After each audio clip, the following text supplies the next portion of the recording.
Assalamualaikum warahmatullahi wabarakatuh dan selamat sejahtera.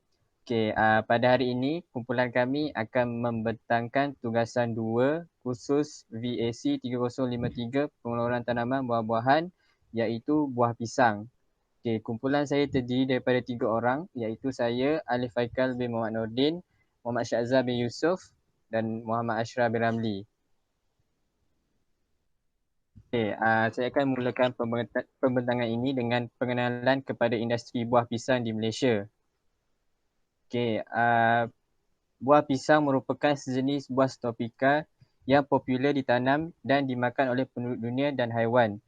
Nama pokok saintifik pisang adalah Musa paradisiaca dan keluarga pisang adalah Musaceae. Klasifikasi buah pisang pula adalah simple fleshy berry fruits.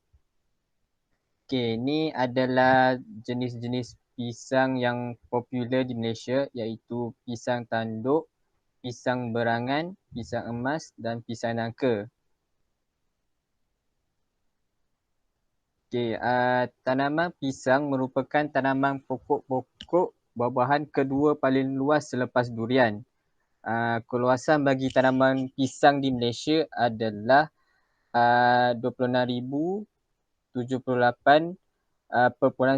hektar dan manakala pengeluaran buah pisang di Malaysia adalah 325,446.9 metrik per tan.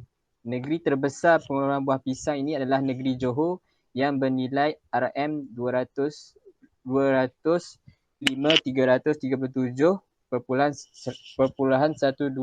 diikuti dengan negeri Pahang dan Sabah. Jumlah keseluruhan nilai pengeluaran pisang di Malaysia ini adalah sebanyak 579,295.9. Ini adalah contoh ladang-ladang pisang yang berada di negeri Johor. Malaysia juga merupakan salah satu pengeluar utama pisang di Asia. Manakala negeri lain adalah seperti Filipina, Thailand dan India. Pisang banyak mendapat permintaan kerana kita sedia maklum bahawa pisang boleh dimakan begitu saja. Selain itu, pisang boleh dihasilkan untuk menjadi produk-produk lain seperti salai, makanan bayi, kerepek, keropok, jam, jeli, serbuk, minuman, cuka dan sebagainya. Pisang juga diimport sebagai contoh pisang berangan, Cavendish dan pisang emas. Dan pisang-pisang ini ditanam secara komersial dan dieksport. Manakala pisang raja, pisang rastali dan pisang nangka mempunyai nilai komersial untuk permintaan pasaran tempatan. Seterusnya saya serahkan kepada Muhammad Syahzal.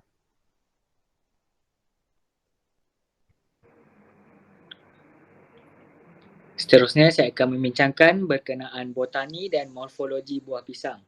Nama botani buah pisang adalah Musa species.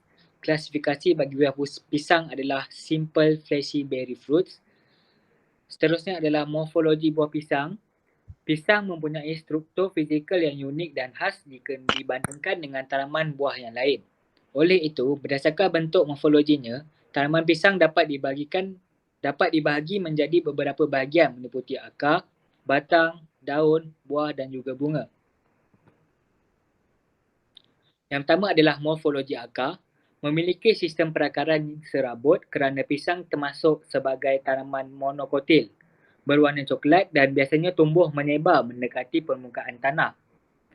Tidak mempunyai akar tunjang, kedalaman akar pokok pisang biasanya boleh mencecah sedalam 75 cm.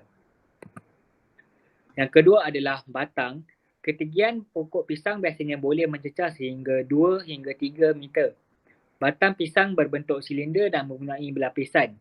Batang pokok pisang juga mengandungi air yang banyak. Batang pisang terbahagi menjadi 2 bahagian iaitu batang asli dan juga batang palsu. Batang asli adalah batang yang berkedudukan di bahagian dalam tanah yang menyerupai umbi akar. Bahagian yang berfungsi untuk menghasilkan daun dan menumbuhkan jantung pisang. manakala batang palsu pula terletak di bahagian permukaan tanah. Pelepah daun yang berlapis-lapis menutupi antara satu sama lain sehingga membuat tanaman ini berdiri teguh. Seterusnya adalah daun. Daun pisang berbentuk memanjang dan melebar, mempunyai tulang daun yang besar yang dikenali sebagai pelepah. Pelepah pisang mengandungi air yang tinggi dan bahagian dalamnya berongga.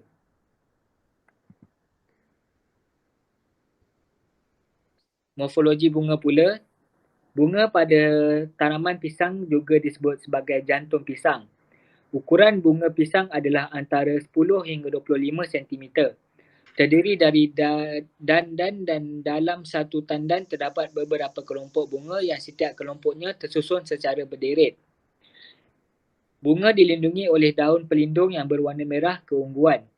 Perbezaan antara bunga betina dengan bunga jantan boleh dikenal pasti melalui benang yang berjumlah 5 buah dan tidak tumbuh secara sempurna pada bunga betina. Seterusnya, morfologi buah. Buah pisang tumbuh apabila bahagian bunganya telah keluar. Bahagian pertama yang tumbuh akan dikenal dengan sebutan sisir. Pertumbuhan sisir terjadi secara perlahan dan berturut-turut di mana setelah sisir pertama keluar, akan disusul dengan sisir kedua, sisir ketiga dan seterusnya. Ketika pertumbuhan sisir sudah hampir mencapai bahagian bunga, maka bunga pisang akan dipotong kerana sudah tidak mampu untuk mengeluarkan hasil lagi. Satu sisir biasanya akan menghasilkan 10 hingga 20 buah. Bagi morfologi biji pula, biji buah pisang boleh didapati di dalam isi buahnya. Biji tersebut adalah berukuran kecil dan berwarna hitam serta berbentuk bulat. Tidak semua buah pisang memiliki biji, hanya varieti tertentu sahaja yang memiliki biji di bahagian dalam isi buah. Seterusnya adalah kaedah penanaman termasuk pemilihan dan penyediaan ladang. Yang pertama adalah faktor tanah. Tanah yang berstruktur lempung, berpasir dan perut adalah tanah yang sesuai untuk menanam pisang. Kedalaman yang sesuai sekurang-kurangnya 75 cm bagi memberikan ruang untuk pertumbuhan akar yang sempurna. Pisang tidak sesuai ditanam di tanah yang mempunyai halangan terhadap pertumbuhan akar seperti tanah padat, lapisan batu, paras air yang tinggi, tanah gambut dan juga beresid. Penyediaan kawasan tanah perlu melalui proses pembajaan minimum selepas pembakaran bersih. Tunggul bagi mengelakkan kerosakan dan gangguan pada tanah yang subur. Pembajaan perlu dilakukan 2 kali dengan jarak masa melebihi 2 hingga 3 minggu antara pembajaan. Kaedah penanaman pisang. Penanaman di ladang. Penanaman elok dilakukan pada musim hujan bagi mengelakkan kemeningkatan peratus kematian. Lubang untuk menanam pisang adalah bersaiz 30 x 30 x 30 cm. Isi dengan campuran 100 gram baja fosfat, 100 gram kapur, 100 gram NPK, karbofuran dan 0.5 kg baja organik seperti tahi ayam sebelum menanam benih pisang di dalam tanah. Seterusnya saya menyerahkan kepada pembentang seterusnya. Okey, seterusnya adalah sistem penanaman. Terdapat beberapa jenis sistem penanaman, iaitu yang pertama adalah sistem tanaman tunggal. Diusahakan untuk pengeluaran secara komersial dan berkalan berempanjangan. Jarak tanaman ialah 25 meter kali 25 meter dengan kepadatan 1,600 pokok sehektar. Pada jarak 3 meter kali 3 meter kepadatan mencapai 1,100 pokok sehektar. Sistem penanaman seterusnya adalah tanaman selingan. Pisang ditanam bersama tanaman kekal seperti getah, kelapa sawit, koko dan durian sebagai tanaman selingan sebelum pengeluaran hasil daripada tanaman utama. Sebaris pisang dengan jarak 3 meter darab 3 meter dengan kepadatan 700 hingga 900 pokok sehektar dapat ditanam antara barisan kelapa sawit atau pokok getah dan juga pokok buah-buahan yang bersesuaian. Lubang pula akan digali sebesar 45 cm kali 45 cm kali 60 cm. Gaul tanah lapis antara dengan 11 hingga 14 kg baja organik dan 125 baja fosfat. Jarak tanaman ialah antara 3 meter kali 3 meter hingga 3.6 meter kali 3.6 meter. Okay, seterusnya saya akan terangkan bagi penyediaan anak benih bagi pokok pisang. Terdapat 3 cara atau kaedah untuk penyediaan anak benih. Okay, kaedah yang pertama adalah kaedah konvensional. Benih pisang akan diambil daripada anak sulur pisang yang berbentuk kon yang berasal daripada pokok induk pisang. Pokok pisang dewasa mampu menghasilkan beberapa sulur pisang bergantung kepada varieti masing-masing. Anak benih pisang yang hendak digunakan perlu berkualiti iaitu bebas dari penyakit dan perosak. Sulur pedang yang dipilih perlu berukuran 45 hingga 100 cm, tinggi dan berat di antara 1.5 kg sebelum dibersihkan. Benih yang dipilih ini akan dirawat terlebih dahulu dengan campuran 1 bahagian formaldehyde untuk mengawal daripada cacing nematode sebelum ditanam di ladang. Sulur pisang yang terbaik dan terpilih akan diasingkan dan ditanam pada jarak 1.5 meter di antara pokok dan 0.5 meter antara satu barisan. Okay, ini adalah contoh sulur pisang yang di dalam bulatan tu. Kita akan ambil sulur pisang ni dan tanam balik. Sebelum kita tanam tu kita akan rawat dulu. Okay, kaedah seterusnya adalah pengeluaran benih menggunakan teknik quartering. Kaedah ini akan menggunakan umbisi pisang yang mengandungi mata tunas. Sulur pisang dibersihkan pada bahagian umbisi. Umbisi ini akan dipotong kecil berukuran 45 cm dan dirawat dengan merendam ke dalam campuran racun kulat, hormon penggalak akar dan serangga selama 30 minit. Keratan umbisi ini akan disemai, hendaklah disiram 2 kali sehari dan selepas 3 minggu anak pisang yang tumbuh dari umbisi dipindahkan ke dalam polybag berukuran 150 mm kali 230 mm.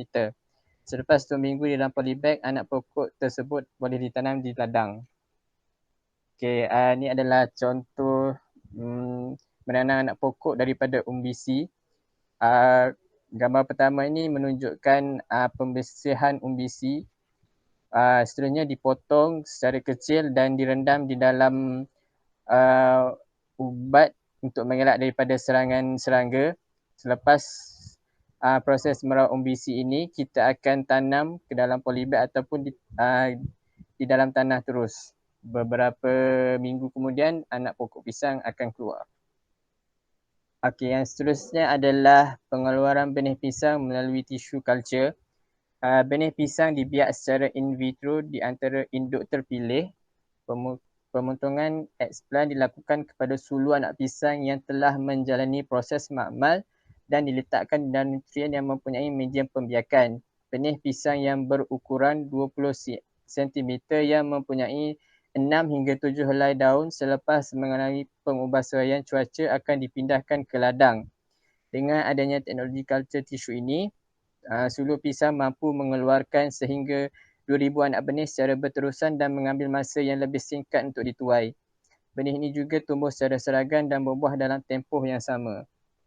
Okay, ini adalah contoh anak pokok pisang yang dirawat di makmal yang akan menghasilkan pokok pisang yang lebih cepat matang dan dapat dituai dengan lebih cepat. Okay, seterusnya adalah penanaman pokok pisang. Untuk menanam tanaman pisang adalah dengan menggunakan tanah berstruktur lempung berpasir dan keadaan tanah peroy. Keadaan permukaan tanah yang sesuai hingga beralun iaitu kecurunan kurang daripada 12%. Pisang tidak sesuai ditanam di tanah yang mempunyai halangan terhadap pertumbuhan akar seperti tanah padat, lapisan batu, paras air tinggi, gambut dan lapisan asid. Keadaan panas dan lembap adalah paling sesuai untuk tanaman pisang. Suhu optimal antara 25 Celsius hingga 30 Celsius. pokok pisang sangat memerlukan cahaya yang terbuka dan juga boleh meletakkan naungan. Cara penanaman anak pokok pisang adalah dengan menggali lubang sebesar 40 cm kali 40 cm kali 60 cm. Gaul tanah lapis atas dengan 250 gram baja bioorganik. Jarak tanaman antara 3 meter kali 3 meter hingga 3.6 meter kali 3.6 meter. Okay, ini adalah contoh gambar penanaman anak pokok di ladang. Okay, seterusnya saya serahkan kepada Muhammad Ashraf. Okay, Assalamualaikum. Saya akan sambung perbincangan ni dalam pembajaan. Baik, di bahagian pembajaan ni, dia akan menceritakan tentang pembajaan pokok pisang. Pembajaan boleh dimulakan ketika anak pokok itu baru saja ditanam. Maksudnya apabila kita mula tanam, kita dah boleh start untuk pembajaan. Seterusnya, bila kita dah mula menanam, kita akan letakkan baja penggalak akar dalam lubang sebelum menanam. Contohnya, bila kita dah letak anak pokok tu, dah seperti yang Syahzal terangkan, kita dah boleh mula letakkan baja penggalak akar dan baja-baja seperti baja organik, iaitu tahi ayam, untuk sebagai dia punya penggalak akar dia menjadi lebih baik, pertumbuhan akar. Baik, seterusnya ialah setelah umur 3 bulan, kita boleh mula menabur baja subur ataupun baja NPK. Baja NPK ni kita akan mula tabur pada pokok. Taburan dilakukan di sekeliling pokok tersebut. Baik, seterusnya bila berumur 6 ke 7 bulan, kita sudah boleh mula untuk mula tabur baja buah. Di mana baja buah ini adalah berfungsi untuk membantu dalam pertumbuhan buah pada pokok tersebut, pokok pisang ini. Kadar baja hanya segenggam atau 250 gram setiap pokok. Baik, ini yang saya cakap tadi, pemejaan dilakukan secara tabur di sekeliling pokok atau dimasukkan ke dalam parit yang digali. Digali ni maksudnya adalah konsep sistem poket, di mana lubang akan digali di tepi berhampiran anak pokok yang ditanam dan baja akan diletakkan di dalam lubang tersebutlah. Itu adalah sistem poket. Baik, seterusnya pembajaan menggunakan sistem poket juga biasa digunakan. Lubang sedalam 15 cm digali. Terusnya ialah pengairan. Dalam pengairan, pokok pisang memerlukan air sebanyak 8 hingga 12 liter sehari. Namun biasanya pokok pisang ni tak dibekalkan dengan pengairan, sistem pengairan. Tapi selalunya dia dapat dari simpanan air dalam tanah atau dari air hujan. Pemasangan sistem pengairan untuk pokok pisang boleh melibatkan kos yang tinggi. Sistem pengairan boleh dilaksanakan sekiranya permintaan pasaran pisang yang banyak dan yang boleh menguntungkan petani. Seterusnya, dalam pemangkasan sulur, pelepah pisang yang sudah kering perlu dibuang dari pokok untuk menjamin pertumbuhan pokok pisang yang baik. Ini kerana aktiviti untuk membuang pokok pisang ni untuk tujuan dia untuk menjarakkan penuaian hasil dalam satu-satu rumpun serta untuk memastikan mutu buah tidak terjejas akibat persaingan dalam pemakanan. Baik, pemangkasan juga bermula dari peringkat awal yang dilakukan dengan memilih dan membiarkan pokok induk dan satu sulur di peringkat pokok berumur 3 bulan bagi pisang emas dan 4 bulan bagi pisang berangan. Seterusnya, sulur-sulur lain dipangkas secara berjadual iaitu 3 ke 4 minggu sekali dan dipilih serta dikekalkan satu sulur pada umur 8 bulan bagi pisang emas dan 9 bulan bagi pisang berangan. Cara pemangkasan yang mudah ialah menggunakan pisau yang tajam untuk memotong sulur pada aras tanah. Seterusnya ialah perlindungan penyakit dan perosak. Baik, dalam perlindungan penyakit ini, terdapat beberapa penyakit yang saya ambil untuk diletakkan dalam penerangan ini. Namun terdapat juga banyak lagi penyakit-penyakit lain lah yang ada. Antaranya adalah MOCO. MOCO adalah penyakit soil-borne, iaitu penyebaran melalui tanah.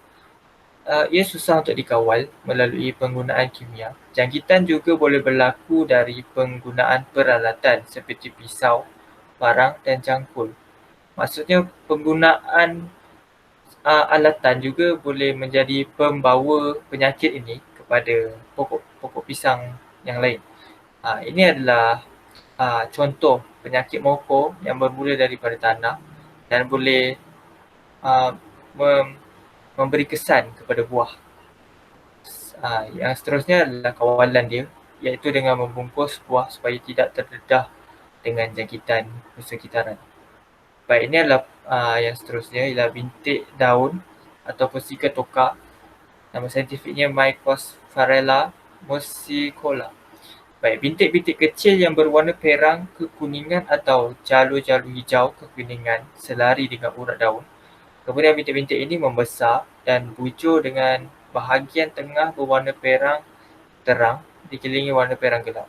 Bintik-bintik ini akan bercantum antara satu sama lain yang mengakibatkan bahagian daun yang diseram menjadi perang dan kering. Baik, ini adalah contoh dia, di mana dia akan bermula dengan bintik, kemudian dia akan menyebabkan daun pokok tersebut menjadi kekuningan dan kering. Kemudian daun tu akan matilah. Baik, kawalan dia adalah dengan menggunakan variety yang tahan dan penggunaan racun Benomil boleh digunakan. Baik, ini seterusnya adalah penyakit Panama ataupun Fusarium wilt, Fusarium oxypotrium. Penyakit ini berpunca dari tanah. Simptom pertama bermula dengan daun tua menjadi kuning atau tangkai daun melekang walaupun daun masih hijau. Akhirnya sebuah daun layu dan mati. Baik, ini adalah contohnya di mana penyakit ini dia tidak berbintik, namun daun pokok tersebut akan menjadi kuning dan dia akan layulah dan mati. Baik, kawalannya adalah dengan menggunakan variety yang resistant, menjaga kebersihan ladang, menggunakan bahan tanaman yang bebas dari penyakit. Seterusnya adalah penyakit dari virus. Penyakit dari virus ni penyakit yang sering melanda tanaman iaitu ring spot virus. Menjangkiti perkembangan buah dan daun, mozaik dan klorosis yang menonjol pada daun, lamina dan air yang direndam. Kawalannya adalah dengan kita tebang dan musnahkan pokok yang dijangkiti dengan membakar atau tanam.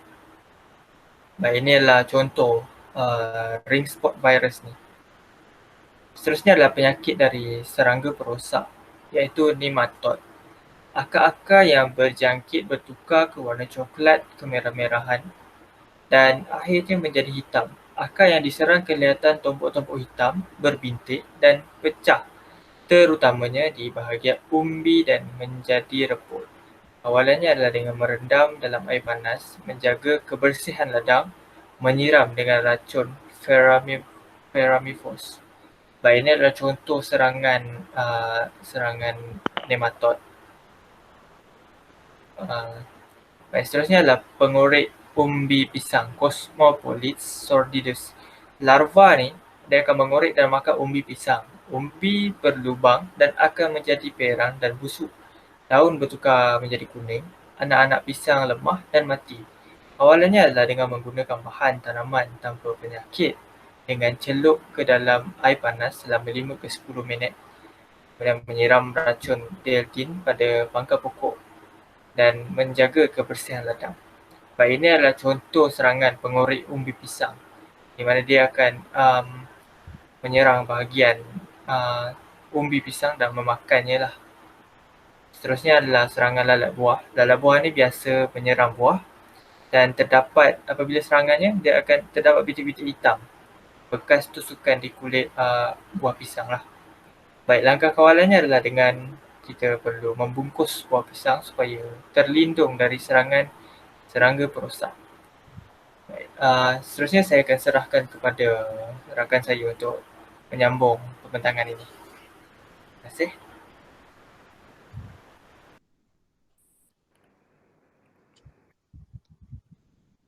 Seterusnya adalah penuaian hasil dan pengendalian lepas tuai. Buah pisang kebiasaannya akan berjantung dalam masa 7 hingga 10 bulan selepas ditanam dan buah boleh dikutip 8 minggu kemudian. Contohnya, pisang berangan akan berbuah dalam masa 9 bulan dan buah boleh dikutip dalam masa 11 hingga 12 minggu kemudian. Bagi mengelakkan buah pisang tercedera, tebang pokok pisang kira-kira 0.5 meter dari tandan buah. Potong sedikit-sedikit sementara sebelah tangan memegang tandan pisang agar buah tidak terhempas di tanah. Ini adalah contoh proses pemotongan batang pisang bagi menyediakan anak benih seterusnya. Buah pisang yang telah mencapai peringkat matang mempunyai gerigi yang kurang segi, berbentuk hampir bulat dan padat berbanding dengan pisang yang bersaiz kecil dan muda. Buah matang tua akan berwarna hijau kecerahan. Seterusnya adalah proses pembungkusan tandan pisang. Pembungkusan boleh dilakukan di peringkat akhir pembentukan sisir akhir tandan buah. Sebelum pembungkusan, jantung perlu dipotong terlebih dahulu. Penandaan dibuat selepas pembungkusan supaya tarikh penuaian dapat ditentukan semasa penerbangan. Berikut adalah grade buah pisang mengikut ukuran jejari buah tersebut mengikut jenis.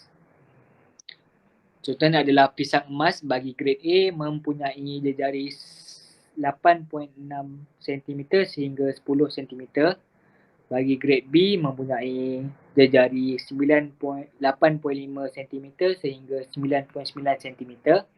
Manakala bagi grade C 6.5 cm sehingga 8.4 cm. Seterusnya, pembungkusan buah pisang. Pembungkusan dilakukan supaya tidak terdedah kepada kerosakan, mudah dialih, mudah disimpan dan menarik apabila dipamerkan untuk jualan. Kotak-kotak pembungkusan dibuat daripada kertas beralun. Penyimpanan hasil memerlukan pengawalan suhu dan kelembapan supaya buah tidak hilang kesegarannya dalam tempoh penyimpanan. Saya menyerahkan kepada Alif Haikal untuk menyimpulkan pembentangan pada hari ini. Kesimpulan untuk pembentangan ini adalah penjagaan pokok pisang daripada anak pokok hingga proses penuaian mempunyai cara dan kaedah tersendiri.